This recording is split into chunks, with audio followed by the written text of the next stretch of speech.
à tous. La protection de la biodiversité, c'est généralement perçu comme une affaire de romantique, de bobo.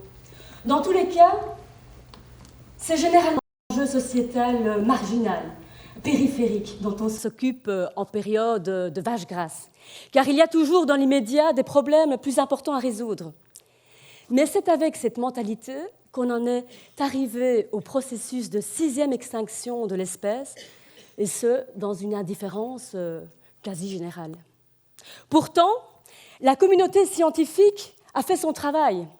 Elle a tiré la sonnette d'alarme. Elle a rappelé que la protection de la biodiversité, c'est une question d'assurance vie pour l'humanité. Alors que faire pour enrayer cette hécatombe ? Ce qui est certain, c'est qu'il est illusoire de croire qu'on va régler le problème avec des réserves naturelles. Les réserves naturelles, ce seront toujours un peu des empladres sur une jambe de bois. Ce qu'il faut, c'est impérativement décloisonner les débats, changer de paradigme économique. Et ça passe notamment par la refonte de la politique agricole commune, qui est d'ailleurs pour le moment en pleine discussion au niveau des cénacles européens. Alors pourquoi ? Parce que l'agriculture, de l'aveu même de la Commission européenne, est le premier responsable des pressions qui sont exercées sur les écosystèmes en Europe. Ensuite, parce que la PAC, ça représente toujours aujourd'hui près de 40% du budget européen annuel. Enfin, parce que les zones rurales et les zones agricoles en Europe, ça représente près de 50% de la superficie totale de l'Union européenne. Autrement dit, en réformant la PAC, on a potentiellement un levier extraordinaire de protection de la biodiversité. Alors les solutions, elles sont connues. C'est l'agroécologie. Alors c'est important quand même de rappeler que l'agroécologie, ce n'est pas un concept qui a été inventé par quelques écologistes hurluberlus. C'est le modèle qui est préconisé par les Nations Unies et qui s'appuie sur une panoplie de recherches scientifiques. Et que disent-ils ? Que l'agroécologie peut nourrir le monde, que l'agroécologie est une des réponses au réchauffement climatique. Autrement dit, l'agroécologie, elle est capable de générer un cercle vertueux pour l'économie dans son ensemble. Et l'agroécologie, elle a ceci de formidable qu'elle s'inscrit en rupture par rapport à l'agriculture dite conventionnelle. L'agroécologie, c'est la reconnaissance que le sol est vivant. Charles Darwin l'avait d'ailleurs très bien compris. Lorsqu'il parlait de la terre, il la qualifiait de terre animale. L'agroécologie, c'est aussi la compréhension que la biodiversité joue un rôle majeur dans la productivité et la rentabilité agricole. Et qu'à l'inverse, c'est la compréhension que la nature a horreur d'une chose, tout ce qui est uniformisé. Elle déteste les territoires qui sont séparés d'une part avec des grands pôles d'élevage industriel et de l'autre côté des grosses monocultures. Pourquoi ? Parce que dans ces écosystèmes qui sont ultra simplifiés, eh bien, la nature ne peut tout simplement pas exercer sa fonction de régulation. Si on prend par exemple un champ de blé à perte de vue, où il n'y a pas un arbre, il n'y a même pas une haie, ça fait le bonheur de qui finalement ? Eh bien, ça fait le bonheur des ravageurs. Par exemple, le rat des champs, ben lui, il en rit qu'on lui mette à sa disposition un garde-manger comme ça, sans même se préoccuper des prédateurs. Par contre, l'agriculteur, il enrage. Et qui rirait le dernier dans cette histoire ? Eh bien, c'est la multinationale de l'agroalimentaire qui, elle, va pouvoir doper sa vente de rongicides.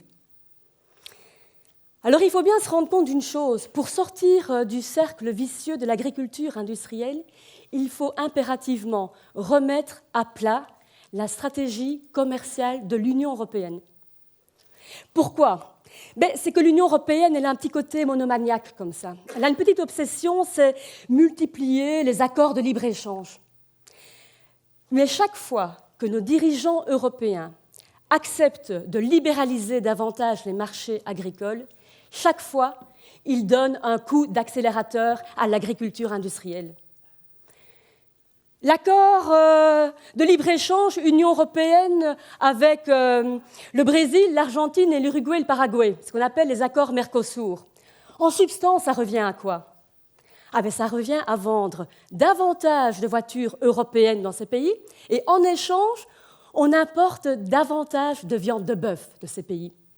100 000 tonnes de viande de bœuf supplémentaires sur le marché européen, alors qu'il est déjà super saturé. Et quel est l'avenir pour nos éleveurs? Ils ont deux choix. Le premier, c'est d'industrialiser davantage l'élevage pour s'en sortir vaille que vaille par rapport à cette nouvelle concurrence, ou disparaître.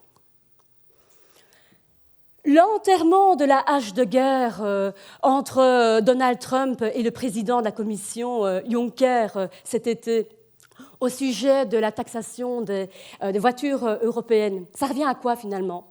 Ça revient à dire nous maintenons nos marchés aux États-Unis pour les voitures européennes et en échange, on accepte davantage de soja transgénique américain pour nourrir notre bétail. Et bon, vous le savez tous, en Europe, les citoyens, ils ne sont pas pour tout ce qui est alimentation transgénique. Mais ce n'est pas grave, on en aura quand même, parce que c'est quand même le prix à payer pour la paix commerciale. Et elle vaut bien quand même quelques concessions, notamment d'ordre climatique. Alors, pour protéger la biodiversité, il y a une chose fondamentale, c'est de prendre la nature comme source d'inspiration du modèle économique européen. Alors vous allez me dire, mais c'est précisément ce que font les libéraux en Europe. Ils s'inspirent du darwinisme social. La loi du plus fort, manger ou être mangé. Donc vive la concurrence comme modèle sociétal. Et pourtant, c'est vraiment faire une interprétation, j'ai presque envie de dire, abusive de Charles Darwin. Sa réflexion était beaucoup plus complexe. Pourquoi, par exemple, est-ce qu'on ne nous apprend pas dans les écoles que Charles Darwin, il était passionné des vers de terre? À un point tel que les vers de terre ont fait l'objet de son dernier ouvrage. Et cet ouvrage s'est vendu comme des petits pains. Et quelle est l'originalité de cet ouvrage?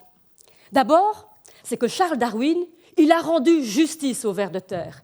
Et il a voulu montrer qu'un être d'ordre inférieur, un invertébré très peu ragoûtant, il était capable d'une tâche extraordinaire, titanesque, et bien avant que l'homme commence à labourer la terre pour la rendre fertile, ce rôle était notamment joué par le ver de terre.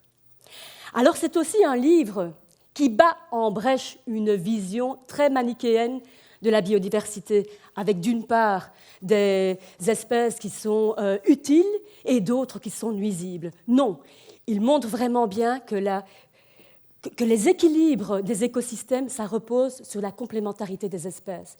Mais surtout, c'est un livre qui montre que la nature, elle est régie par une loi fondamentale, qui est celle de la coopération. Donc il n'y a pas que la concurrence. Pourquoi, par exemple, allons-nous avoir des morilles au pied des frênes? C'est parce qu'il y a une coopération entre cet arbre et ce champignon, une relation gagnante-gagnante. Pourquoi, par exemple, le trèfle ou la luzerne qui peuvent nourrir nos vaches, ils n'ont pas besoin, ces plantes-là n'ont pas besoin d'engrais pour pousser. C'est de nouveau parce que ces plantes, elles vont jouer la carte de la coopération entre la plante et la bactérie. Pourquoi est-ce qu'on ne nous apprend pas ça dans les écoles?